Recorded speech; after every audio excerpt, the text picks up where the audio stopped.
இந்த வேத புஸ்தகத்தில் 56ஆம் சங்கீதம் 8வது வசனத்தை நான் உங்களுக்காக வாசிக்கிறேன். என் அலைச்சல்களை தேவரீர் எண்ணி இருக்கிறீர், என் கண்ணீரை உம்முடைய துருத்தியில் வையும், அவைகள் உம்முடைய கணக்கில் அல்லவோ இருக்கிறது.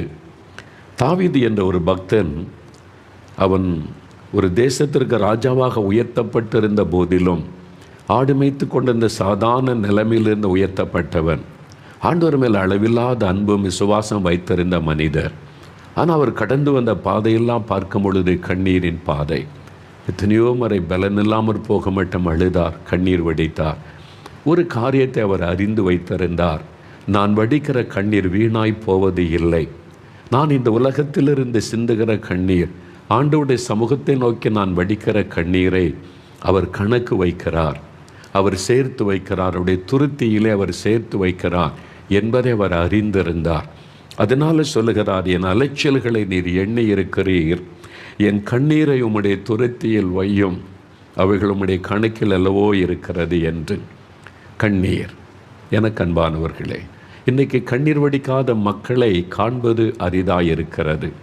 ஒவ்வொரு மனிதனுடைய வாழ்க்கையிலும் ஏதோ ஒரு காரியத்தை குறித்த கண்ணீர், துக்கம் உள்ளத்தை அழுத்தும் போது அந்த துக்கம் கண்ணீராக வெளிப்படுகிறது. ஒரு சமயம் எங்களுடைய ஊழியத்தில் சிறு பிள்ளைகளுக்கென்று வருடந்தோறும் ஒரு சிறு பிள்ளைகளுக்கான ஒரு விழா நடத்தப்படும், சிறுவர் விழா என்று. அது சின்ன பிள்ளைகளுக்காகவே ஸ்பெஷலாக நடத்தி அந்த நாளில் சிறு பிள்ளைகளுக்காகவே ஜெபிக்கப்படும். அப்படி ஒரு விழா நடந்து கொண்டிருந்த சமயம் 2 குட்டி பிள்ளைகள் என்னை பார்க்க வந்தாங்க. ஒரு 5 அல்லது 6 வயசு இருக்கும். 2 பெண் பிள்ளைகள், குட்டி பிள்ளைகள் வந்தாங்க. அதில் ஒரு பிள்ளை தான் தைரியமாக பேசினார். அவள் வந்து சொன்னாள், அங்கிள், இது என்னுடைய ஃப்ரெண்டு, உங்கள்கிட்ட ஏதோ பேசணுமா, அதனால் நான் கூட்டி கொண்டு வந்தேன் அப்படின்னு சொன்னாங்க.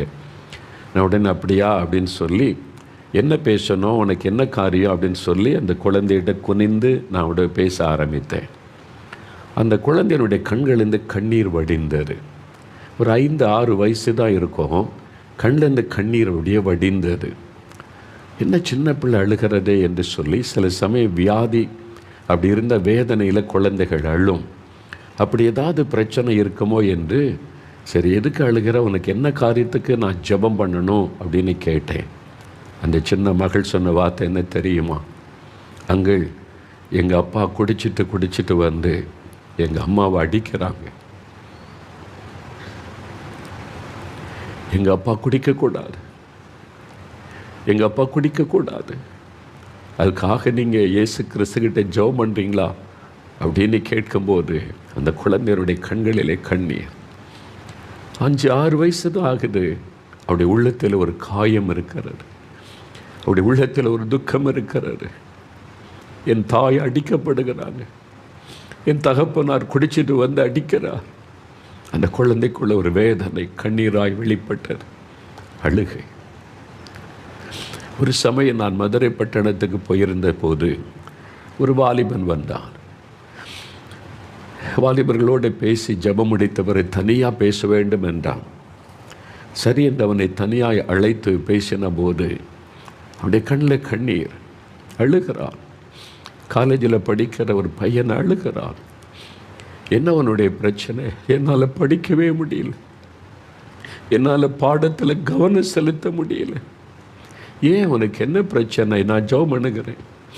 நான் சொல்கிறேன், எங்கள் அம்மா மேலே சந்தேகப்பட்டு எப்பவும் திட்டிக்கிட்டே இருக்கிறாங்க. என்னுடைய தாயார் மேலே என்னுடைய தகப்பனார் சந்தேகப்பட்டு கடினமான வார்த்தையினாலே திட்டுகிறார். என் தாய் அழுது கொண்டே இருப்பாங்க. நான் பாட புஸ்தகத்தை திறந்தால் கண்ணீரோடு இருக்கிற என் தாயின் முகம்தான் தெரிகிறது. என்னால் படிக்க முடியல. என் தகப்பனார் மனம் மாறணும், அதுக்காக நீங்கள் ஜெபம் பண்ணுறீங்களா என்ன அழுதான். ஒரு வாலிபனுடைய கண்ணீர், ஒரு வாலிபனுடைய கண்ணீர்.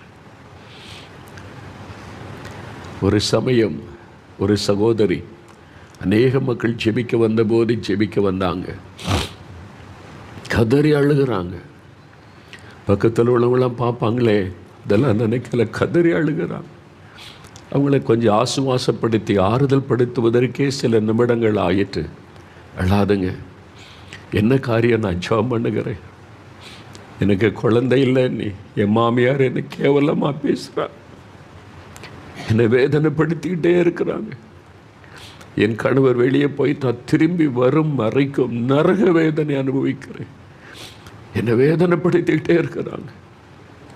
கண்ணீர், ஒரு சகோதரியனுடைய கண்ணீர்.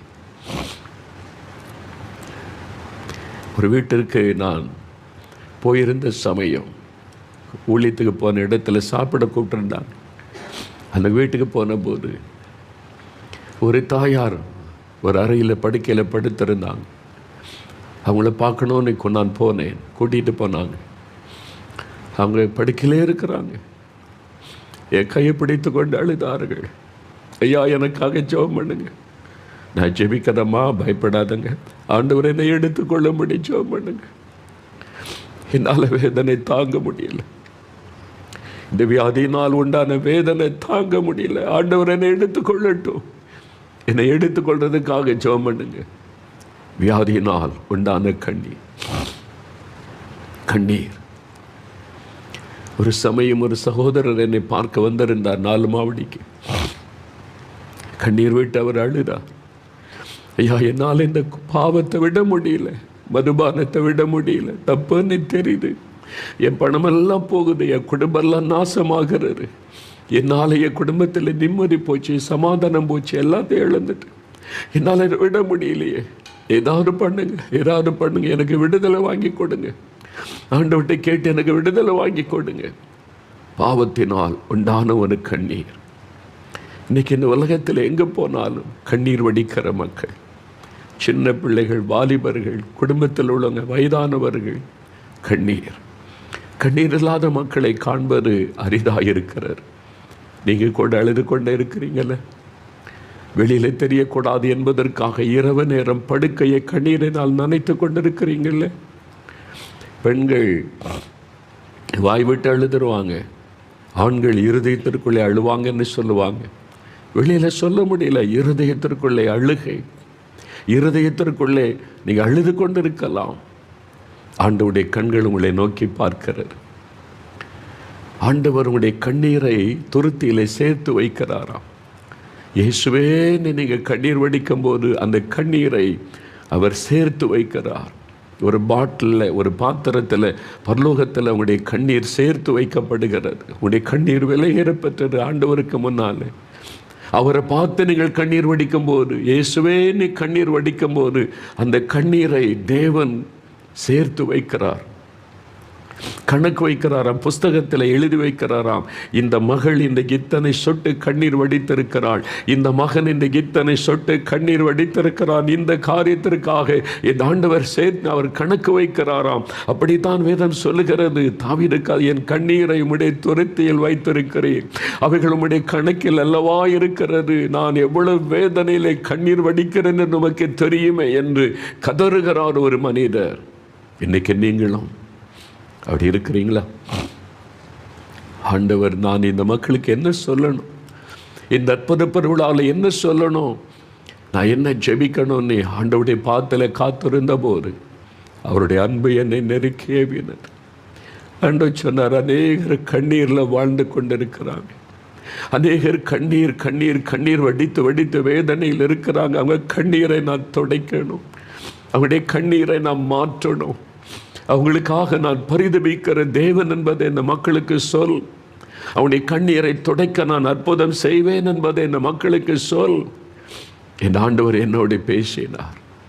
நான் உங்களுக்காக இந்த நாளுக்காக ஜெபிக்கும் போதெல்லாம் அவருடைய அன்பு என்னை அதிகமாய் நெருக்கிற்று. என்னுடைய கண்ணீரை அவருடைய பாதத்தில் சிந்தும்படி ஆவியானவர் அந்த நெருக்கத்தை உண்டாக்கினார். ஏன் தெரியுமா? அவர் உங்கள் மேல் அவ்வளவு பாசமுள்ள ஒரு தேவன், உங்கள் மேல் அக்கறை உள்ள ஒரு தேவன். நீங்கள் கண்ணீர் வடிப்பதை பார்த்துவிட்டு அமைதியாக இருக்கிற தேவன் அல்ல, உங்களுக்காக பரிதபிக்கிறார். அவருடைய உள்ளம் பரிதபிக்கிறது. ஐயோ, இந்த மகள் அழுகிறாளே, இந்த மகன் அழுகிறானே, நான் அற்புதம் செய்ய வேண்டும் என்று பரிதபிக்கிற ஒரு தேவன், கண்ணீரை களிப்பாய் மாற்றுகிற தேவன். இன்றைக்கு உங்களுக்கு ஆண்டவர் உடைய கண்ணீரை துடைக்கும்படி ஒரு அற்புதம் செய்ய போகிறார். வேத புஸ்தகத்தில் அநேக சம்பவங்கள், கண்ணீர் வடித்த மக்களுக்கு தேவன் எப்படி அவங்களோடு பேசி அவங்க அற்புதம் செய்து கண்ணீரை துடைத்தார், கண்ணீரான வாழ்க்கையை மாற்றினார் என்று எழுதப்பட்டிருக்கிறார். அதில் ஒரு 3 சம்பவங்களை மாத்திரம் நான் உங்களுக்கு சொல்லி ஜெபிக்க வேண்டும் என்று ஆண்டவர் எனக்கு கட்டளையிட்டார்.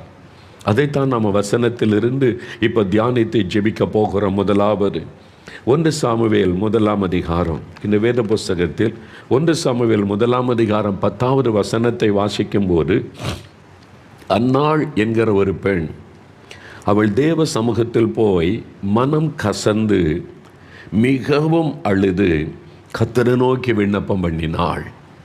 ஆண்டவருடைய சமூகத்தில் வந்து மனம் கசந்து அழுது விண்ணப்பம் பண்ணினாள் என்று இந்த வேதம் வசனம் சொல்லுகிறாரு. அவருடைய கண்ணீர் துடைக்கப்பட்டது. அவருடைய கண்ணீரை மாற்ற ஆண்டவர் அற்புதம் செய்தார். இவள் ஏன் கண்ணீர் வடித்தாள்? அவளுக்கு குழந்தையில் இல்லை. குழந்தை இல்லாத ஒரு துக்கம் அவளுக்குள்ளே இருந்தது. அவருடைய கணவர் அவளை நேசித்தார். அவள் எப்பவுமே சாப்பிடாமல் அழுது கொண்டே இருப்பாள், கண்ணீர் வடித்து கொண்டே இருப்பாள். எனக்கு மாத்திரையே குழந்தை இல்லை. கணவருடைய அன்பு அவளை தேற்றினாலும் அவளுடைய சக்களத்தை அந்த கூட இருக்கிறவங்க காயப்படுத்திக்கிட்டே இருப்பாங்க. அவள் குழந்தை இல்லை, குழந்தை இல்லாததை சுட்டி காண்பித்து சொல்லி சொல்லி சொல்லி அவளை வேதனைப்படுத்தி கொண்டே இருப்பாங்க, அவளை துக்கப்படுத்தி கொண்டே இருப்பாங்க. அப்படி தான் வேதம் சொல்லுகிறது. 1 சாமுவேல் 1ஆம் அதிகாரம் 6-7 வசனத்தை வாசிக்கும் போது அவளை விசனப்படுத்துவார்கள். அவளை அந்த வார்த்தைகளை சொல்லி சொல்லி சொல்லி விசனப்படுத்துவார்கள். அதனால் பாருங்கள், அவளை மனமடிவாக்குவாங்க, அவளை சோர்ந்து போக பண்ணுவாங்க. அவ்வளோதான், இனிமேல்லாம் அவனுக்கு குழந்தை இருக்காது, வாழ்நாள் முழுது நீ அனாதை தான், நீ இந்த மாதிரி தான், இந்த கடினமான வார்த்தைகளை சொல்லி அவளை அப்படியே காயப்படுத்தி வேதனைப்படுத்துவாங்க. அதனால் சாப்பிடாமல் அவள் அழுது கொண்டே இருப்பாள். அதாவுடைய வாழ்க்கை. கண்ணீரே எனக்கு வாழ்க்கையாகிவிட்டது. அந்த மாதிரி அவருடைய வாழ்க்கையே கண்ணீராகிவிட்டார். ஒரு சமயம் ஒரு தாயார் சொன்னாங்க, பிரதர், நான் அழுது அழுது அழுது எனக்கு கண்ணீரெல்லாம் வற்றி போய்விட்டார். கண்ணீரே இல்லை, அவ்வளவு அழுது அழுது கண்ணீர் வற்றி போய்விட்டார். என் வாழ்க்கையே கண்ணீராகிவிட்டார். அன்னாளுடைய வாழ்க்கையே கண்ணீராகிவிட்டது. நிந்தை, அவமானம், மற்றவருடைய கடினமான வார்த்தைகள் அவளை ஈட்டியை போல குத்தினது. அதனால் அவள் சாப்பிடாமல் அழுது கொண்டே இருப்பாள். இன்றைக்கு உங்களுடைய வீட்டுக்குள்ள, உறவினர்கள் மத்தியில், கிராமத்தில், குடும்பத்தில், சபையில் மற்றவர்கள் சொல்லுகிற வார்த்தைகள், உனக்கு அது இல்லை, இது இல்லை, நீ குறைவுபட்டவன், குறைவுபட்டவள், அவ்வளவுதான். அந்த வார்த்தைகளினால் காயப்படுத்தப்பட்டு மனம் கசந்த நிலைமையில் இருக்கிறீங்களா? சாப்பிடாமலே அழுது கொண்டு இருக்கிறீங்களா? நீங்கள் வடிக்கிற கண்ணீர். அன்னாள் அழுது கொண்டே இருந்தாள். சில வருடங்களாக அழுது எப்பவும் துக்க முகத்தோடு இருப்பாள். ஒரு நாள் யோசித்து பார்த்தாள், நான் சாப்பிடாம உட்காந்து அழுது அழுது அழுது என்ன பிரயோஜனம்? நானாக படுக்கையில் அழுகிறேன், நானாக என்னை நினைத்து எனக்கு மாத்திரம் ஏன், நான் மாத்திரம் எப்படி இருக்கணும், அவங்கெல்லாம் நல்லா இருக்காங்க, அவங்களுக்கெல்லாம் பிரச்சனை இல்லை, எனக்கு மாத்திரம் ஏன், என்ன மாத்திரம் கடவுள் இப்படி வச்சிருக்கிறார், இப்படியே தன்னை குறைத்து நொந்து நொந்து அழுது ஒரு பிரயோஜனமும் இல்லை. ஒரு நாள் யோசித்தாள், நான் ஆண்டவரிடத்திலே போகிறேன், கர்த்தரிடத்திலே போகிறேன். அவர் தானே என்னை உண்டாக்கினார், அவர் தானே எனக்கு குழந்தையை தர முடியும், அவர் தானே என் நிந்தையை மாற்ற முடியும், அவரிடத்திலே நான் போகிறேன். எழுந்து புறப்பட்டு தேவாலயத்திற்கு போனாள், ஆண்டவருடைய சமூகத்துக்கு போனாள். அங்கே போய் அவருடைய பாதத்தில் நின்று மனம் கசந்து அவள் அழுதாள். எப்படி மனம் கசந்து விட்டது அவள் சொல்லி இருப்பாள், ஒன்று எனக்கு குழந்தையை தாரும் அல்லது என்னை எடுத்துக்கொள்ளும். இந்த நிந்தை அவமானத்திற்கு நடுவிலே நான் வாழ முடியவில்லை, நிம்மதியாக இருக்க முடியவில்லை, வாழ்க்கை எனக்கு கசந்து விட்டது, மனம் கசந்து விட்டது. அப்படித்தான் அவள் அழுது ஜெபம் பண்ணினாள். வேதம் சொல்லுகிற வெகு நேரம் அழுது கொண்டிருந்தாள். அங்கிருந்த ஊழியக்காரன் சொல்லுகிறான், இவள் என்ன வெகு நேரம் இப்படி ஜெபிக்கிறாள், யார் இப்படி ஜெபித்ததில்லை, என்னதோ புலம்பிக் கொண்டே இருக்கிறாள், குடித்து விட்டு வந்திருக்கிறாளா என்பதாக சந்தேகத்தோடு பேசின போது அவள் சொல்லுகிறாள், இல்லையா, நான் மன கிளேசமுள்ள ஒரு பெண், காயப்பட்ட ஒரு பெண், என் இருதயமெல்லாம் காயப்பட்டு இருக்கிறது, மனிதனுடைய வார்த்தையினாலே காயப்பட்டு மன கிளேசம் உள்ள ஒரு பெண், தேவ சமூகத்தில் என் இருதயத்தை நான் ஊற்றிவிட்டேன் என்பதாக அவள் சொல்லுகிறாள். 16ஆம் வசனத்தில் அப்படி பார்க்கிறோம், என் இருதயத்தை தேவ சமூகத்தில் ஊற்றிவிட்டேன் என்பதாய். தேவன் அந்த கண்ணீரை கண்டபோது 19ஆம் வசனம் சொல்லுகிறது, அன்னாளை கர்த்தர் நினைத்தருளினார். அவருடைய கண்ணீரை பார்த்தபோது தேவன் உடனே மனதுருகினார். என் சமூகத்தில் வந்து இந்த மகள் அழுகிறாளே, இதுவரைக்கும் படுக்கையில் அழுது கொண்டிருப்பாள், தனியாக உட்கார்ந்து அழுது கொண்டிருப்பாள், தன்னையே நினைத்து என் வாழ்க்கைப்படி ஆயிற்று என்று அழுது கொண்டிருப்பாள். ஒரு நன்மையும் நடக்கவில்லை. ஆனால் ஆண்டவருடைய பாதத்தில் வந்து கண்ணீர் வடித்த உடன் தேவன் அதை கண்டார். நீங்கள் மனுஷரிடத்தில் அழுகிறதுனால பிரயோஜனம் இல்லை, கணவரிடத்தில் அழுகிறதுனால பிரயோஜனம் இல்லை, நண்பரிடத்தில் உறவினரிடத்தில் கண்ணீர் வடிக்கிறதுனால பிரயோஜனம் இல்லை. உங்களுக்கு அந்த நேரம் ஒரு ஆறுதலான வார்த்தை சொல்லுவாங்க, அவ்வளவுதான். அவங்களால அற்புதம் செய்ய முடியாது, அவங்களால உங்களுடைய கண்ணீர் வாழ்க்கையை மாற்றி அமைக்க முடியாது, அவங்களால உங்களுக்கு ஒரு அதிசயம் செய்ய முடியாது. உங்களுக்கு அற்புதம் செய்கிறவர், இதை மாற்றக்கூடிய ஒரே ஒருவர் ஆண்டவர் இயேசு. உங்களுடைய கண்ணீரை புரிந்து கொள்கிறவர், வேதனையை புரிந்து கொள்கிறவர். அவரிடத்தில் நீங்கள் வந்து கண்ணீர் வடிக்கும் போது உடனே அவர் அற்புதம் செய்வார். அந்நாளை ஆண்டவர் கடாட்சித்தார். ஒரு கற்பத்தின் கனி சாமுவேல் என்ற ஒரு மகனை கொடுத்தார். அதன் பிறகு பாருங்க, 3 குமாரர் 2 குமாரத்திகள் 6 குழந்தைகளை கொடுத்து ஆசீர்வதித்தார். எந்த இடத்தில் அவமானப்படுத்தப்பட்டு நிந்திக்கப்பட்டு வேதனைப்படுத்தப்பட்டாலோ அதே மக்களுக்கு மத்தியில் தேவன் அவளை தலை நிமிர்ந்து நடக்க பண்ணினார். அந்த ஊரெல்லாம் அவளை கேவலமாக பேசியிருப்பாங்க. என்ன பாவம் செய்தாலோ, என்ன சாபமோ, என்ன பரம்பரை சாபமோ, இவளுக்கு எப்படி அப்படிலாம் பேசியிருப்பாங்க. இன்றைக்கு 6 குழந்தைகள். அப்படி ஆண்டவர் மகளை பண்ணினார். உங்களுக்கு செய்வார். கோயில்பட்டியிலிருந்து செல்வி என்கிற ஒரு சகோதரி ஒரு சமயம் தன்னுடைய அனுபவத்தை சொல்லியிருந்தாங்க. 14 வருஷம் அவளுக்கு குழந்தை இல்லை. 14 வருடம் திருமணமாகி 14 வருடம் ஆகிவிட்டது, குழந்தை இல்லை. இப்போ சகோதரி சொன்னாங்களே 7 வருஷம் குழந்தை இல்லை. எவ்வளவு அழுகை.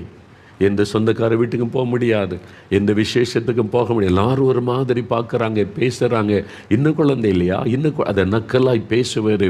அவருடைய உள்ளத்தை காயப்படுத்தி அவங்கெல்லாம் எனக்கு வேண்டான்னு தன்னை ஒடுக்கி கொண்டு அழுது கொண்டு இருக்கிற சூழ்நிலை. 14 வருஷம் குழந்தை இல்லை. அதுக்காக வைத்தியெல்லாம் செய்தாங்க. 6 லட்சம் ரூபாய்க்கு மேலே செலவு பண்ணி ஒரு ஆஸ்பத்திரி போய் அடுத்த ஆஸ்பத்திரி லட்சக்கணக்காக பணம் செலவு பண்ணி கடைசியில் இனிமே அவ்வளோதான், குழந்தை பிறக்க வாய்ப்பில்லை. எப்படி இருக்கும்? உள்ளமுடைந்து போனார்கள். பரிகாசம், நிந்தை, மற்ற மக்கள் மத்தியில் முகத்தை காட்ட முடியாது. அப்புறம் 2019 வருஷத்தில் மே மாதத்தில் இந்த கற்பத்தின் ஆசீர்வாதத்துக்காகவே பிரார்த்தனை பண்ண போகிறோம் ஆண்டவரிடத்தில் சொன்னபோது 4 மாவடியில் நடந்த அந்த ஜபத்துக்கு கணவனும் மனைவியும் வந்தாங்களாம். கூட்டத்தோடு உட்கார்ந்துருந்தாங்க. 14 வருஷமாக நமக்கு குழந்தை இல்லை, இனிமேல் குழந்தை இருக்குமா அப்படின்னு சொல்லி அங்கே வந்து நிறைய பேர் சாட்சி கொடுத்தாங்க. 17 வருஷம் 20 வருஷம் குழந்தை இல்லாமல் இருந்த இயேசு எனக்கு தந்துட்டான், நீ குழந்தையோடு வந்து சாட்சி சொன்னதை பார்த்தபோது அவங்களுக்குள்ள ஒரு விசுவாசம் வந்தது. நமக்கும் செய்வார் இந்த இயேசு, இவங்களுக்கெல்லாம் செய்திருக்கிறாரே, நமக்கும் ஒரு அற்புதம் செய்வார், நம்முடைய கண்ணீரையும் துடைப்பார். ஜெப நேரத்தில் கணவனும் மனைவி சேர்ந்து அழுதாங்க, ஆண்டவருடைய பாதத்தில் அழுதாங்க.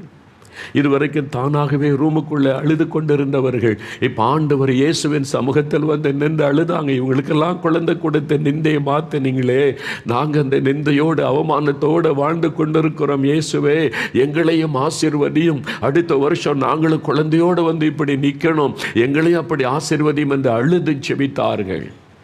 ஆண்டவர் வாக்கு கொடுத்தார், நான் உன்னை ஆசீர்வதித்து உன் சந்ததியை பெருக பண்ணுவேன் என்று ஒரு வாக்கு கொடுத்து அனுப்பினார். அதை பிடித்து கொண்டாங்களாம். அந்த வசனத்தை சொல்லி சொல்லி ஜெபிச்சாங்க. என் சந்ததியை பெருக பண்ணுவேன்னு சொன்னீங்களே, என் சந்ததியை பெருக பண்ணுவேன் நீ வாக்கு கொடுத்தீங்களா, அதன்படி பெருக பண்ணுங்கன்னு ஜெபம் பண்ணாங்க. என்ன நடந்து தெரியுமா? ஆண்டவர் உடனே ஆசீர்வதித்தார். 2019 தேதியிலேயே அந்த வருஷத்திலேயே ஆண்டவர் அவங்களை ஆசீர்வதித்து பாருங்கள் 2020 ஆகஸ்ட் மாதம் 2020 ஆகஸ்டில் அழகான ஒரு குழந்தையை கொடுத்து, ஒரு பெண் குழந்தையை கொடுத்து ஆசீர்வதித்தார். ரொம்ப சந்தோஷம் இல்லை, மகிழ்ச்சியோடு அவங்க அந்த சாட்சியை சொல்லியிருந்தாங்க. 14 வருஷம் கழித்து அழகான ஒரு பெண் குழந்தையை கொடுத்தார். நிந்தை மாறினர். எங்களை பரிகாசம் பண்ணின மக்கள் மத்தியில் நாங்கள் நிமிர்ந்து நிற்க ஆண்டவர் செய்தார். அந்நாளை போல் அழுது கொண்டு இருக்கிறீங்களா? இந்த தம்பதிகளைப் போல் அழுது கொண்டு இருக்கிறீங்களா? உடைய கண்ணீரை கணக்கு வைக்கிற ஒரு தேவன், கண்ணீருக்கு பதில் கொடுக்கிற ஒரு ஆண்டவர் இயேசு இன்றைக்கு உங்களோடு பேசுகிறார். உன்னுடைய கண்ணீர் மாறும்படி நான் உனக்கு அற்புதம் செய்வேன் என்பதாக. 2வதாக வேத புஸ்தகத்தில் இன்னொரு சம்பவத்தை பார்க்க போகிறோம். வேத புஸ்தகத்தில் 1 சாமுவேல் 30 அதிகாரம் 7வது வசனம். 1 சாமுவேல் 30 அந்த வசனத்தை பாருங்கள். அங்கே ஒரு சம்பவம் எழுதப்பட்டு 1 சாமுவேல் 30 நான் வாசிக்கிறேன் பாருங்கள். அப்பொழுது தாவீதும் அவனோடு இருந்த ஜனங்களும் அழுகிறதற்கு தங்களில் பலனில்லாமல் போக மட்டும் சத்தமிட்டு அழுதார்கள். பலனில்லாமல் போக மட்டும் அழுதாங்களாம். இதுக்கு மேலே பலன் இல்லை அழுவதற்கு. அந்த அளவிற்கு அவங்க அழுதாங்க, தாவீதும் அவனோடு இருந்தவர்களும். சில இடங்களுக்கு போகும்போது, சில மரண வீடுகளுக்கு போகும்போது பாதிக்கப்பட்ட நெருங்கின உறவினர்கள் பாருங்கள் அழுவாங்க அழுவாங்க அழுவாங்க. அதாவது பலனெல்லாம் அற்று போகும் வரைக்கும் அழுவாங்க. தடுக்க முடியாது அந்த பாரம்.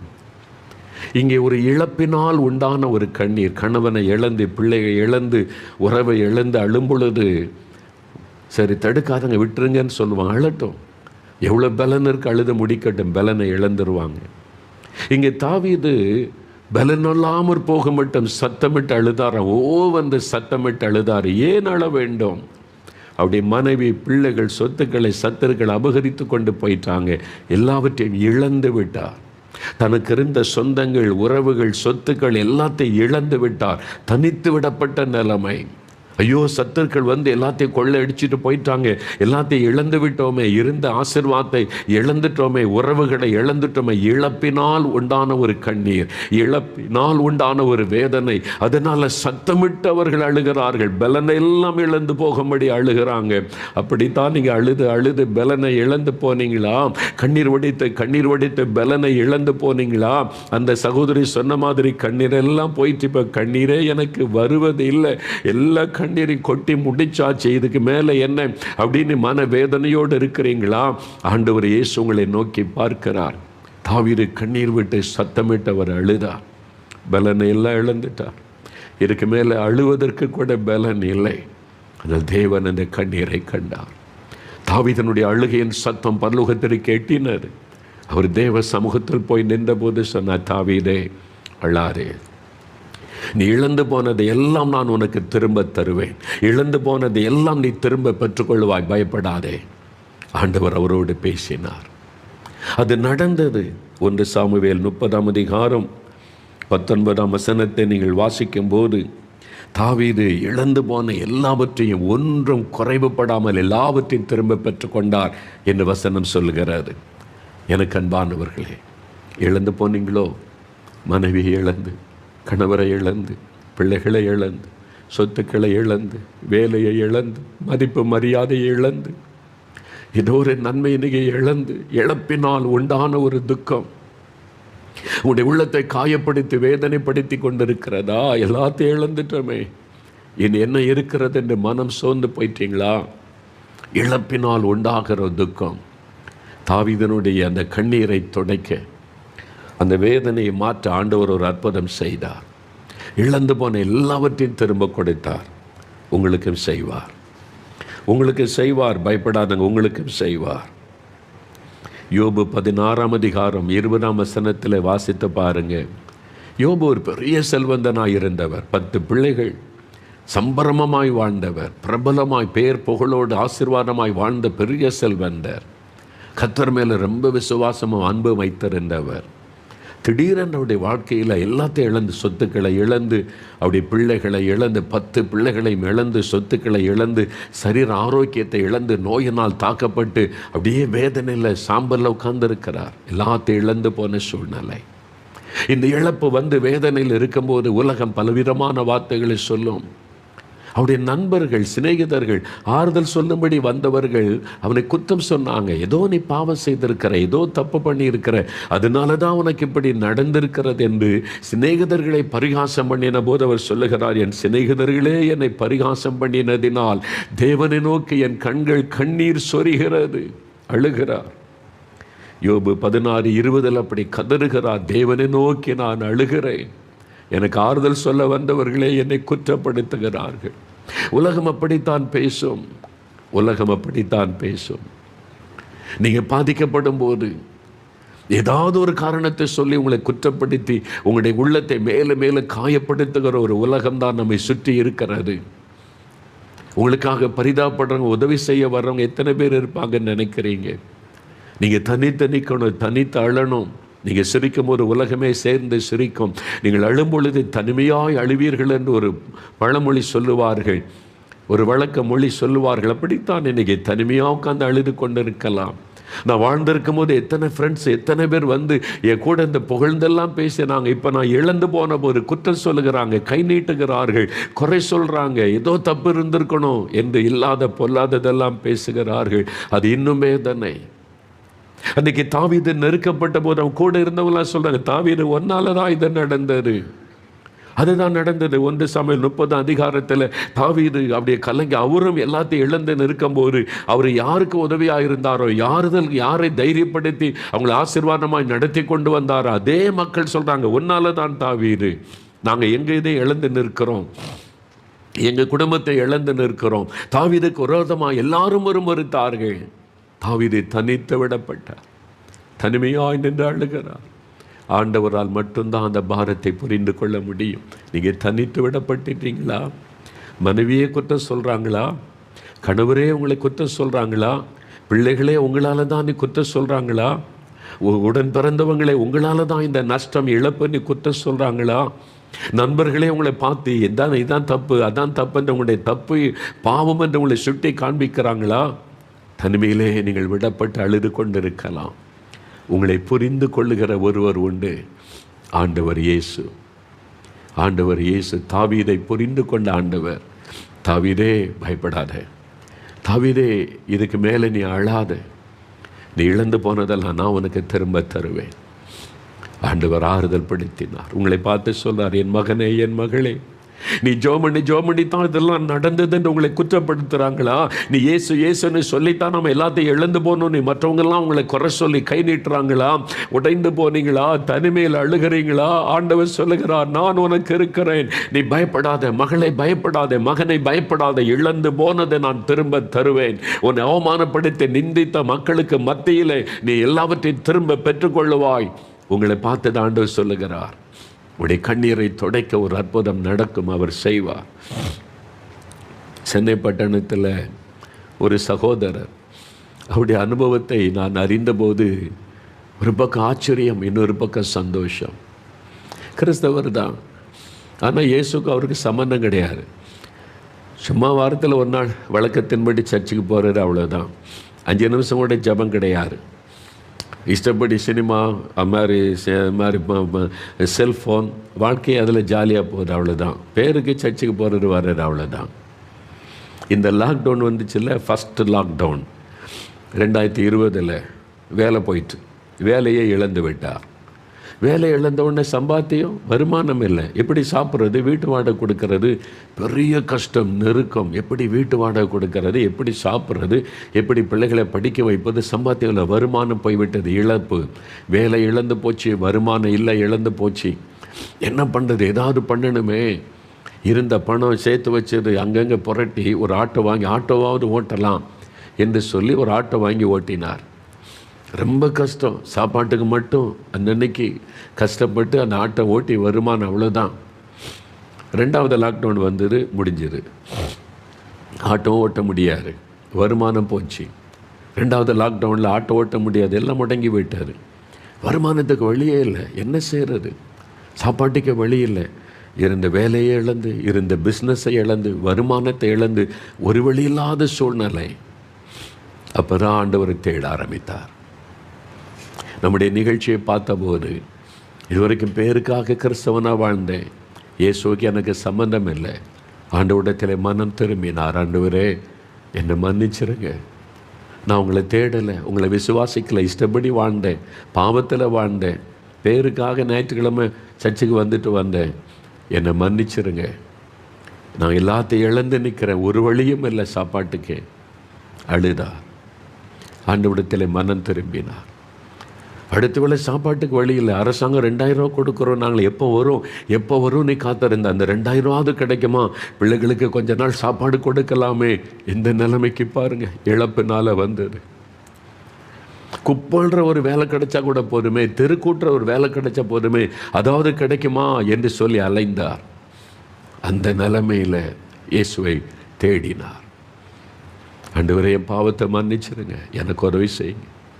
நான் எல்லாத்தையும் இழந்துட்டேன், தனித்து விடப்பட்டு எனக்கு உதவி செய்ய யாரும் இல்லை, சாப்பாட்டுக்கே வழி இல்லை, எங்களுக்கு உதவி செய்யுங்க, வருமானத்துக்கு உதவி செய்யுங்க.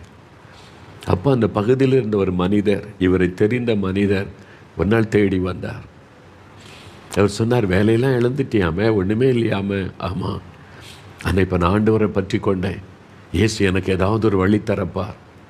அவர் சொன்னார், திறந்துட்டார். என்ன சொல்கிறீங்க? நான் ஒரு கடை வச்சுருக்கிறேன், 2 லட்சம் ரூபாய்க்கு அதில் ஜாமான்லாம் இருக்குது, வெளியே கடை. என்னாலையும் அது நடத்த முடியாதில்ல, வயசாகிட்டு, யார் கையிலாவது கொடுக்கணும். உன் ஞாபகம் வந்துச்சு, நீ வச்சுக்க அந்த கடையை. 2 லட்சம் ரூபா மதிப்புள்ள பொருட்களோட சொன்னார், என்கிட்ட 5 பைசாவுக்கு வழியில் எப்படி 2 லட்சம் கொடுத்து வாங்க முடியும்? நீ பணம்லாம் கொடுக்க வேண்டாம், 5 பைசா இப்போ கொடுக்க வேண்டாம், அதில் 2 லட்ச ரூபா பொருள் இருக்குது, கடை இருக்குது, நீ வச்சுக்க, நீ பிஸ்னஸ் பண்ணு, மாதம் மாதம் உன்னால் எவ்வளோ முடியுமோ கொஞ்சம் கொஞ்சமாக எனக்கு கொடு போதும். இப்படி நடக்குமாங்க? சென்னையில் குளத்தூரில் இருக்கிற ஒரு பேர் ஜேம்ஸு. இன்றைக்கி அவர் பாருங்கள், தெருவில் நின்று எல்லாத்தையும் இழந்து ஒன்றுமில்லாத நிலைமையில் ஒரே நாளில் முதலாளி ஆக்கிட்டார் ஆண்டவர், ஒரு பிஸ்னஸ் மேன் ஆக்கிட்டார். தெருவில் நின்று எல்லாத்தையும் இழந்து நின்ற ஒரு மனிதனை பிஸ்னஸ் மேனாக, ஒரு வியாபாரியாக உட்கார வச்சுட்டார் ஆண்டவர். அவரால் நம்பவே முடியல, இயேசு இப்படி கூட அற்புதம் செய்வாரா, இப்படி கூட ஒரு மனிதனை குப்பையிலிருந்து உயர்த்துவாரா, எனக்கு இவ்வளோ நன்மை செய்தாரை. கண்ணீரை காண்கிற தேவன் அவர். அந்த கண்ணீரை கண்டார், இழந்து போனதை திரும்ப கொடுக்கிற தேவன் அவர். அவரால் நம்ப முடியல, ஆண்டவர் என்னை ஆசீர்வதித்து விட்டார் என்று சொல்லி மகிழ்ச்சியோடு தன் அனுபவத்தை பகிர்ந்து கொண்டிருக்கிறார். உங்களுக்கு செய்ய மாட்டாரா? இழந்து போன வேலையை திரும்ப தருவார், இழந்து போன பிஸ்னஸை திரும்ப தருவார், இழந்து போன உறவுகளை திரும்ப தருவார், இழந்து போன சொத்துக்களை திரும்ப தருவார், இழந்து போன பதவி உயர்வை உங்களுக்கு திரும்ப தருவார், இழந்து போன மதிப்பு மரியாதைகளை ஆண்டவர் திரும்ப தருவார். நீங்கள் இழந்து போன சரீர சுகத்தை உங்களுக்கு திரும்ப தருவார், இழந்து போன நிம்மதியை தேவன் திரும்ப தருவார், இழந்து போன சமாதானத்தை உங்களுக்கு தருவார், நீங்கள் இழந்து போன சந்தோஷத்தை திரும்ப உங்களுக்கு தருவார். இயேசுவால் அதை உங்களுக்கு செய்ய முடியும். அன்று சொல்கிறார், உன் கண்ணீரை நான் பார்க்கிற ஒரு தேவன், நீ என் சமூகத்தில் கண்ணீர் வடித்தபடியால் அந்த கண்ணீரை என் துருத்தியிலே நான் சேர்த்து வைத்து உனக்கு பதில் கொடுக்கிற தேவன் என்று ஆண்டவர் சொல்லுகிறார். பிரியமானவர்களே, தாவீது இழந்து போனதை திரும்ப கொடுத்து அவருடைய கண்ணீரை துடைத்த ஆண்டவர் உங்களுக்கு இன்றைக்கு செய்வார். உங்களுடைய கண்ணீரை மாற்ற உங்களுக்கு அற்புதம் செய்வார். மூன்றாவதாக, கடைசியாக இன்னொரு சம்பவத்தை நாம் பார்த்த பிறகு ஜெபிக்க போகிறோம். வேத புஸ்தகத்தில் 2 ராஜாக்கள் 20ஆம் அதிகாரம், 2 ராஜாக்கள் 20ஆம் அதிகாரம் 3வது வசனம் 5வது வசனத்தை நான் வாசிக்கிறேன். கர்த்தாவே, நான் உமக்கு முன்பாக உண்மையும் மன உத்தமமாய் நடந்து உமது பார்வைக்கு நலமானதை செய்தேன் என்பதை நினைத்தருளும் என்று விண்ணப்பம் பண்ணினான். எசேக்கியா மிகவும் அழுதான். எசேக்கியா மிகவும் அழுதான். யார் இவன்? ஒரு தேசத்தின் ராஜா, இஸ்ரவேல் தேசத்தினுடைய ராஜா. பாருங்க, ஒரு தேசத்தை ஆளுகை செய்கிற ஒரு ராஜா. அவன் மிகவும் அழுதானா, மிகவும் அழுதான். ஒரு தேசத்தை யூதேயா தேசத்துக்கு ராஜாவாக இருந்த அந்த எசேக்கியா மிகவும் அழுதார். ஏன் அவர் அழணும்? வியாதி. அவர் தேவனுக்கு பயந்து நடந்தவர், உத்தமமாய் நடந்தவர், உண்மையாய் நடந்தவர். ஆனால் அவர் நோயினால் தாக்கப்பட்டார். கேன்சர், சில மொழிபெயர்ப்பு ஆங்கிலத்தில் சொல்லப்பட்டிருக்க கேன்சர் என்கிற நோயினால் அவர் தாக்கப்பட்டிருந்தார் என்பதாக சொல்லப்படுகிறது. அந்த மாதிரி தான் அவர் பாதிக்கப்பட்டு அவர் மிகுந்த ஒரு மரண கட்டுக்குள் இருந்தார், மரண வேதனைக்குள்ளவர் இருந்தார் என்பதாக வேதம் சொல்லுகிறாரு. அப்போ அவர் வியாதி படுக்கையில் கஷ்டப்பட்ட போது ஒரு ராஜா, தேசத்தை ஆளுகிற ராஜான்னா அவருக்கான பெஸ்ட் ட்ரீட்மெண்ட் கொடுத்துருப்பாங்க இல்லை வைத்தியர்கள். அந்த காலத்தில் வைத்தியம் செய்கிறவங்க தேசமெங்கும் இருந்திருப்பாங்க. பிரபலமான வைத்தியர்கள் வரவழைக்கப்பட்டு அரண்மனையில் அவருக்கு மருத்துவம் செய்யப்பட்டிருக்கும். சுகம் கிடைக்கல, எல்லாம் கைவிடப்பட்ட ஒரு நிலைமை. இப்போ அவர் கலங்கும்போது இனி மரணம் தான், இனி அவ்வளவுதான், இனி பிழைக்க முடியாத என்ற செய்தி சொல்லப்பட்டு விட்டார். அப்பொழுது மிகவும் அழுதார். எசேக்கியா தேவனை நோக்கி மிகவும் அழுதார். ஒரு ராஜா படுக்கையில் ஆண்டவர் பக்கமாய் திரும்பி அழுதார், ஆண்டவருடைய சமூகத்தில் அழுதார். அந்த கண்ணீரை பார்த்த உடனே ஆண்டவருக்கு இரக்கம் வந்து விட்டார். என் ஆண்டவர் தீர்க்கதரிசி மூலமாக சொன்னார், இனி நீ பரலோக ராஜ்யத்துக்கு வந்து சேர்ந்துடலாம், இளைப்பாறுதலுக்குள்ளே வந்துடலாம், பரதீசுக்குள்ளே. அதனால் இனி அவ்வளோதான், காரியத்தெல்லாம் ஒழுங்குபடுத்துன்னு சொல்லி அவர் அழுகிறத பார்த்தோன்னே தேவன் மனம் இறங்கிட்டார். உன்னை என்ன சொல்கிற தீர்க்கதரிசி மூலமாக 5வது வசனத்தில், உன் விண்ணப்பத்தை நான் கேட்டேன். I have heard your prayer and I have seen your tears. உன் கண்ணீரை நான் கண்டேன், இதோ நான் உன்னை குணமாக்குவேன் என்று ஆண்டவர் சொன்னார். I will heal you. இன்னைக்கு உங்களை பார்த்து சொல்லுகிறார், ஏதோ ஒரு வியாதி, மரண வியாதி உங்களை பற்றி இருக்கலாம், சாகும் வரைக்கும் இந்த வியாதி தொடரும், இனி சுகமாக்க வழி இல்லை. 10 வருஷம் 15 வருஷம் 20 வருஷமாய் வியாதி தொடர்ந்து கொண்டு இருக்கிறது. மருந்துகள் வேலை செய்ய மறுக்கிறது, மருத்துவத்தினால் உதவி செய்ய முடியாத நிலைமைக்கு வியாதி அப்படி ஆகிவிட்டது. இனிமேல் அவ்வளவுதான் என்கிற சூழ்நிலைக்கு நீங்கள் வந்து ஒரு மரண போராட்டத்தில் கலங்கி கொண்டிருக்கலாம். ஆண்டவர் உங்களை பார்த்து சொல்லுகிறார், நான் உன் விண்ணப்பத்தை கேட்டேன், உன் கண்ணீரை கண்டேன், நான் உன்னை குணமாக்குவேன் என்று சொல்லுகிறார். ஆண்டவர் எசேக்கியாவுக்கு சொன்னார், உன் கண்ணீரை கண்டேன். அழுதல்ல, உன் கண்ணீரை பார்த்துட்டு என்னால் சும்மா இருக்க முடியல. எசேக்கியா உன் கண்ணீரை பார்த்தபோது என்னால் அமைதியாக இருக்க முடியல.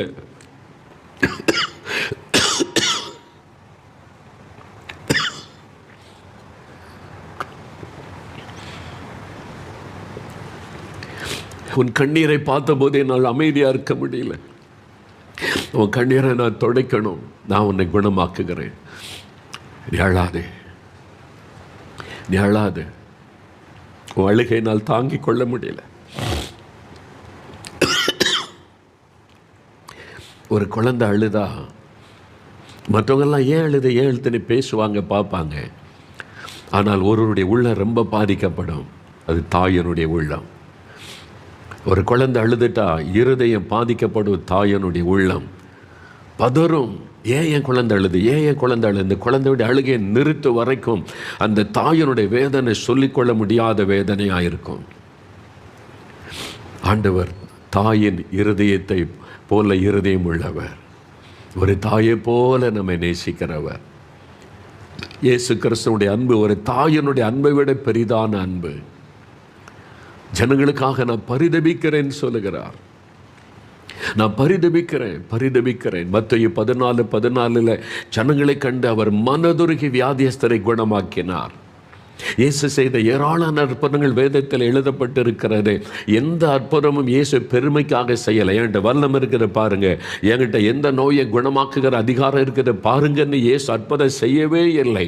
அவர் ஜனங்களை பார்த்தபோது மனதுருகினார். ஐயோ, இந்த ஜனங்க நோயினால கஷ்டப்படுறாங்களே, சாத்தான் இந்த நோயை கொண்டு வந்து இந்த ஜனத்தை கஷ்டப்படுத்துகிறானே, வேதனைப்படுத்துகிறானே. இந்த ஜனங்கள் ஏன் ஜனம், என்னால் சிருஷ்டிக்கப்பட்ட மக்கள் மனது உருகி ஆண்டவர் அற்புதம் செய்தார் என்றுதான் திரும்ப திரும்ப வேதத்தில் எழுதப்பட்டு இருக்கிறது. மார்க் 1:40-42 வரை பாருங்க. மனதுருகி குஷ்டரோகியை தொட்டு குணமாக்கினார்.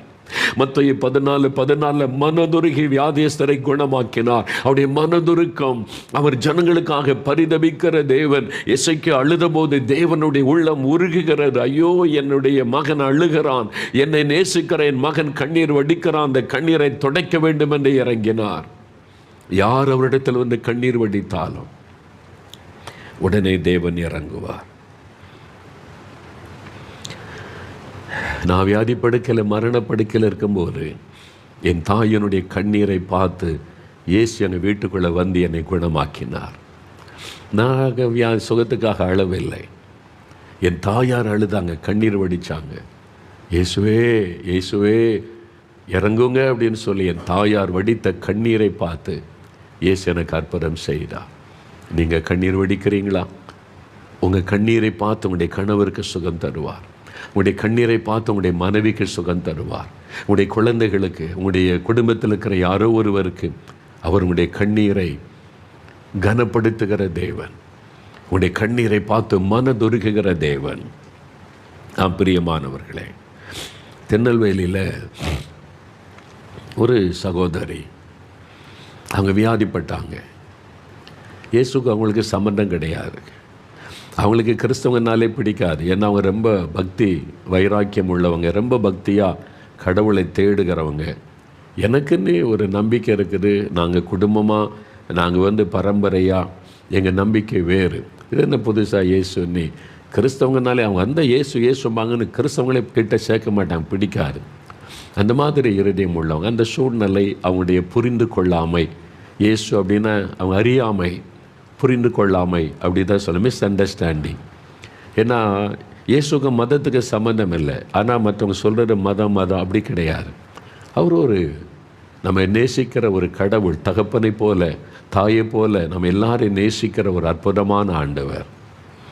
ஆனால் அவரை மதத்தை சம்மந்தப்படுத்தி பேசி பேசி அவங்களுக்குள்ள இந்த வெறுப்பு இருந்தது. ஆனால் அவங்களுக்கு ஒரு வயிற்றில் ஒரு பிரச்சனை, வியாதி. தெளிவு டாக்டர் எல்லாம் பார்த்தாச்சு. 15 வருஷமாக படுக்கையில் இருந்தாங்க, வியாதி வேதனையில். கடைசியில் அது ரொம்ப முத்தி பாதிக்கப்பட்ட நிலைமைக்கு வந்த பிறகு தான் டாக்டர்ஸ் கம்ப்ளீட் செக்கப்னு சொல்லிட்டாங்க, கேன்சர். இனி அவ்வளோதான், சுகமாக்க முடியாத நிலைமைக்கு கேன்சர் பரவி விட்டது, அவ்வளோதான். அதனால் படுக்கையிலே தான் இருக்கணும். அந்த வேதனை ஒரு பக்கம், மனம் பாதிக்கப்பட்டது. பிள்ளைகள்லாம் என்னால் கஷ்டப்படுறாங்களே, அதனால் எந்த நிலைமைக்கு வந்துட்டாங்க, என்னால் ஏன் பிள்ளைகளுக்கு கஷ்டம், நான் செத்து போயிடட்டும். வாழ்க்கை வெறுத்து விட்டது, மனம் கசந்து விட்டது, நான் செத்து போயிடட்டும். எந்த அளவுக்கு வந்துட்டாங்க, தற்கொலை பண்ணி செத்து தான் நல்லது, என் பிள்ளைகளாவது நிம்மதியாக இருப்பாங்க. இந்த வியாதியின் வேதனை தாங்க முடியல, பிள்ளைகள் படுற கஷ்டம் தாங்க முடியல, செத்து போயிடுறேன் தற்கொலை பண்ணி. அப்போ தான் யாரோ சொன்னாங்க, இயேசுன்னு ஒரு ஆண்டவர் இருக்கிறார், அவர் வியாதிஸ்தர்களுக்காக பரிதாபப்பட்டு அற்புதம் செய்கிற ஆண்டவர், சுகம் கொடுக்கிற ஆண்டவர். நீங்கள் அவரை தேடி பாருங்கள், அவர் உங்களுக்கு அற்புதம் செய்வார் அப்படின்னு சொல்லி இந்த நிகழ்ச்சியை அறிமுகப்படுத்தி இருக்கிறாங்க. உடனே அவன் இப்படி ஒரு நிகழ்ச்சி டிவியில் வருதா, சரி பார்க்கலான்னு சொல்லி அந்த மரணப்படுக்கையில் கைவிடப்பட்ட நிலைமையில் அதை பார்த்தபோது, இயேசு இப்படிலாம் அற்புதம் செய்கிறாரா? ஓ, இயேசு கிறிஸ்து மதங்கள் அதை பற்றி இயேசு பேசலையா? ஜனங்களுக்காக பரிதபிக்கிறாரா, மனதுருக்குகிறாரா, அற்புதம் செய்கிறாரா? அதை பார்த்தபோது, இயேசுவை எனக்கும் அற்புதம் செய்யுங்க, இவங்களுக்கெல்லாம் அற்புதம் செய்து சாட்சி சொல்கிறாங்களே, அழுதாங்க. இயேசுவின் பாதபடியில் கண்ணீர் விட்டு அழுதாங்க. ஒரு நாள் இந்த படுக்கையில் இருந்து கொண்டு ஜெப நேரத்தில், இயேசுவே எனக்கும் ஒரு அற்புதம் செய்யுங்க, நான் இந்த மரண படுக்கையில் கஷ்டப்பட்டு கொண்டு இருக்கிறேன்,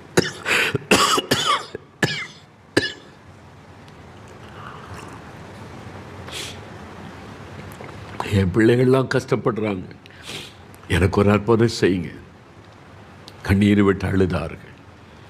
படுக்கையில் இருந்து கொண்டே, மரணப்படுக்கை அழுது கொண்டு இருக்கும்போது ஒரு மின்சாரத்தை போல ஒரு வல்லமை அவருடைய சரீரத்தில் இறங்கினர். யோசிச்சு பாருங்கள், அவங்களுக்கு இயேசுக்கு இருவரும் ஒரு சம்பந்தமும் இல்லை. கிறிஸ்தவங்களே பிடிக்காதுன்னா இயேசு அவங்களுக்கு பிடிக்காது இது வரைக்கும். ஆனால் இப்போ தான் இதை கேள்விப்பட்ட போது, இயேசு இப்படிப்பட்டவரா, இயேசுவை பற்றி இப்படி தெரியாத எனக்கு, எல்லாரும் வேறு விதமாக சொல்லி வச்சுருந்ததுனால நான் புரிந்து கொள்ளலை அப்படின்னா, இந்த இயேசு எனக்கும் ஒரு அற்புதம் செய்யணும்னு கண்ணீர் விட்டு அழுதாங்க. அப்பொழுது மின்சாரத்தை போல ஒரு வல்லமை சரீரத்தில் இறங்கினார். அவ்வளோதான். சரீரத்தில் உடனே அவருடைய வயிற்றுக்குள்ளே இருந்து ஒரு கரம் எதையோ பிடுங்கி எடுத்ததை போல உணர்ந்தாங்களாம். அவருடைய அனுபவத்தை சொல்லி இருக்கிறாங்க, என் உடம்புக்குள்ள வயிற்றுக்குள்ளே இருந்து ஏதோ ஒரு கரம் அப்படி பிடுங்கி எடுத்ததை போல இருந்தது. அவ்வளோதான், அப்படியே ஃப்ரீ ஆயிடுச்சு. அந்த பாரம் போயிட்டு, வருத்தம் போயிட்டு, வலி போயிட்டு, உடனே படுக்க விட்டு எழுந்தாங்க. நார்மலாக வேலை செய்ய ஆரம்பிச்சிட்டாங்க. என்னாச்சு? இயேசு என்னை தொட்டார், அவருடைய கரம் என்னை தொட்டது, என் சரீரத்தில் இந்த கேன்சர் போய்விட்டது. என்ன இப்படி சொல்கிறீங்க, கேன்சர் குணமாக்க முடியாது, ரொம்ப சீரியஸு, அவ்வளோதான் டாக்டர் சொல்லிட்டாங்களே, டாக்டர்கிட்ட போய் செக் பண்ணிடுவோம் வாங்க. திரும்ப போய் செக் பண்ணால் நோ கேன்சர். எங்கே போச்சு? மறைஞ்சிட்டு, இல்லாமல் போய்விட்டார். இயேசுவனுடைய கரம் அவங்களை தொட்டபோது அந்த மரண வியாதி விலகி, மரண படுக்கை மாறி இப்போ மகிழ்ச்சியோடு இருக்கிறாங்க. எவ்வளோ சந்தோஷம் பார்த்தீங்களா? எவ்வளோ சந்தோஷம். அவனுடைய கண்ணீரை தேவன் களிப்பாக மாற்றினார், அவனுடைய துக்கத்தை சந்தோஷமாய் மாற்றினார். அதற்குத்தான் ஆண்டவர் இயேசு இன்றைக்கு உங்களுக்கு நான் ஒரு அற்புதம் செய்யட்டும் என்று உங்களோடு பேசி கொண்டு இருக்கிறார். கண்ணீர் வடித்து கொண்டே இருக்கிறீங்களா? இன்றைக்கு ஒரு முடிவு, கண்ணீருக்கு ஒரு முடிவு. இப்போ நம்ம ஜெபிக்க போகிறோம். இயேசு உங்களுடைய கண்ணீருக்கு ஒரு முடிவை கொடுத்து உங்களை ஆசீர்வதிக்க போகிறார், ஒரு அற்புதம் செய்ய போகிறார். கடைசியாக ஒரு காரியத்தை சொல்லிட்டு ஜெபிக்க போகிறோம். நிறைய பேருடைய வாழ்க்கையில் பாவம், அதனால் உண்டான கண்ணீர், அதனால தான் பிரச்சனை தீர மாட்டேங்குது, வியாதி குணமாக மாட்டேங்குது. அப்படி இருக்கீங்களா? தாவீது நம்ம பார்த்தோம்ல, தாவீது இழந்து போன நிலைமையில கண்ணீர் வடித்தார் என்று. இன்னொரு சமயம் அவர் கண்ணீர் வடித்தார். அவருடைய அழுகை குறித்து 51ஆம் சங்கீதத்தில் எழுதப்பட்டிருக்கிறது. எப்படி இவர் கண்ணீர் விட்டு அழுதிருப்பார் என்பதை அந்த சங்கீதத்தை வாசிக்கும் போது தெரியும். தேவனே எனக்கு இறங்கும், உம்முடைய மிகுந்த கிருபையின்படி இறங்கும் அப்படின்னு அவர் அழுதார். ஏன் அப்படி அவர் அழுதார் தெரியுமா? அவருடைய கண்ணில் கண்ணீர். அவர் பாவம் செய்துட்டார், ஒரு பாவம் செய்து விட்டார். அந்த பாவத்தின் நிமித்தமாய் அவருடைய உள்ளத்தில் சமாதானம் போய்விட்டார். ஆண்டவர் அவர் எச்சரித்து சொன்னார், நீ இந்த பாவத்தை செய்துட்ட, தாவீதுடைய அதிகாரத்தை தப்பாக பயன்படுத்திட்ட, உன் அதிகாரத்தை பயன்படுத்தி ஒரு கொலை பண்ணி அடுத்தவனுடைய மனைவியை நீ உனக்கு சொந்தமாக்கி கொண்டாய், இது என்னுடைய பார்வையில் வந்தது, அது பாவம் என்று ஆண்டவர் உணர்த்தினார். தாவீது இது பாவனை உணர்ந்தவுடனே, ஐயோ நான் பாவம் செய்துட்டனே, அந்த பாவம் என் மீது பாரமாய் வந்து என்னை அழுத்துகிறதே, எனக்கு இறங்கும் என்று அவர் அழுதார். தன் பாவத்தை உணர்ந்து கண்ணீர் விட்டு அழுத மனம் திரும்பின உடனே ஆண்டவர் சொன்னார், நீ சாகாதபடி உன் பாவத்தை நான் நீங்க செய்தேன். ஆகவேதான் 32ஆம் சங்கீதம் 5ஆம் வசனத்தில் சொல்லுகிறார், என் பாவத்தை மறைக்காமல் நான் தேவனுக்கு அறிக்கை செய்தேன். ஆண்டவரே நான் பாவம் செய்தேன் அறிக்கை செய்தேன், தேவரீர் என் பாவத்தின் தோஷத்தை மன்னித்தீர். ஆண்டவர் மன்னித்து விட்டார். பாவத்தின் நிமித்தம் நீங்கள் பாதிக்கப்பட்டிருக்கிறீங்க. மதுபான பழக்கம், போதை வஸ்துகள், அடிமைத்தனம், ஏதோ ஒரு காரியத்தில் அடிமைத்தனம், அதனால் பாதிப்பு, நிம்மதி இல்லை, சமாதானம் இல்லை. என் பாவம் மன்னிக்கப்படுமா, விடுதலை கிடைக்குமா என்று உள்ளுக்குள்ளே நீங்கள் அழுது கொண்டிருக்கலாம். இயேசு உங்களை நேசிக்கிறார். பாவி என்று உங்களை புறம்பே தள்ள மாட்டார். நீங்கள் செய்ய வேண்டிய ஒரே ஒரு காரியம், நான் பாவிதான் ஆண்டவரே, பாவம் செய்துட்டேன், என்னை மன்னிச்சிருங்க, நீங்கள் எனக்கு மன்னிப்பு கொடுங்க, பாவத்திலிருந்து விடுதலை கொடுங்க. நான் இயேசு உங்களுடைய பாவத்தை மன்னிப்பார், நோய்களை குணமாக்குவார், இழந்து போனதை திரும்ப தருவார், உன்னுடைய கண்ணீரை களிப்பாக மாற்றுவார். அதுக்கு தான் அவர் சிலுவைக்கு போனார். சிலுவையில் அவர் ஆணியடிக்கப்பட்டு, தலையிலே முள்முடி சூட்டப்பட்டு, இரத்தத்தை எல்லாம் சிந்தி, அவமானத்தை அவர் சகித்து அந்த சிலுவையில் ஏன் ரத்தம் சிந்த வேண்டும்? உங்களுக்காக, உங்கள் கண்ணீரை துடைக்க, உங்களுக்கு ஒரு அற்புதம் செய்ய இயேசு சிலுவையில் தன்னையே பலியாய் கொடுத்தார். உங்களுடைய பாவங்களை சுமந்து கொண்டார், சாபத்தை ஏற்றுக்கொண்டார், நோய்களை ஏற்றுக்கொண்டார். என் மகனே, என் மகளே, உன் வேதனைகளை உன் மாற்ற, உன் கண்ணீரை துடைக்க நான் சிலுவையில் அடிக்கப்படட்டும், நொறுக்கப்படட்டும் என்று நொறுக்குவதற்கு தன்னை ஒப்பு கொடுத்தார் என்று வேதம் சொல்லுகிறது. நமக்காக, உங்களுக்காக, எனக்காக சிலுவையிலே அடிக்கப்பட, நொறுக்கப்பட தன்னை ஒப்பு கொடுத்து தன் ரத்தத்தை சிந்தினார். அதனால் தான் இயேசு கிறிஸ்துவின் ரத்தம் சகல பாவங்களை நீக்க நம்மை சுத்திகரிக்கும். இயேசு கிறிஸ்துவின் கையில் இருக்கிற தழும்புகள் நம்மை குணமாக்கும். இயேசு கிறிஸ்து ஏற்றுக்கொண்ட முள்முடி சாபத்தின் வல்லமிலிருந்து நமக்கு விடுதலை தரும். இயேசு கிறிஸ்து ஏற்றுக்கொண்ட வார் அடி, அந்த வேதனை, சரீரத்தில் அடைந்த துக்கம், எல்லா துக்கத்திலிருந்து, வேதனையிலிருந்து நமக்கு விடுதலை கொண்டு வரும். நம்மை வாழ்ந்திருக்க செய்ய, நம் கண்ணீரை துடைக்க சிலுவையில் தன்னை நொறுக்குவதற்கு ஒப்பு கொடுத்தார். இவ்வளவாய் உங்கள் மீது அன்பு கூர்ந்தார், இவ்வளவாய் உங்கள் மேல் அன்பு கூர்ந்த அந்த ஆண்டவர் இயேசு சொல்லுகிறார், என் மகனே, என் மகளே, இன்றைக்கு உன் கண்ணீரை நான் துடைக்கட்டும், உன் கண்ணீரை மாற்றட்டும், உனக்கு ஒரு அற்புதம் செய்யட்டும். அதுக்கு நீ செய்ய வேண்டிய ஒரே ஒரு காரியம், இயேசுவே என்று விசுவாசத்தோடு கூப்பிடணும். அவரை உங்களுடைய உள்ளத்தில் நீங்கள் ஏற்றுக்கொள்ளணும். அவ்வளவுதான். ஆண்டவரே, நீங்கள் எனக்கு உதவி செய்யுங்க, என் உள்ளத்தில் வாங்க, என் பாவத்தை மன்னிங்க, எனக்கு விடுதலை கொடுங்க, என் கண்ணீரை மாற்ற எனக்கு ஒரு அற்புதம் செய்யுங்கன்னு விசுவாசத்தோடு கேட்டால் அற்புதம் செய்வார்.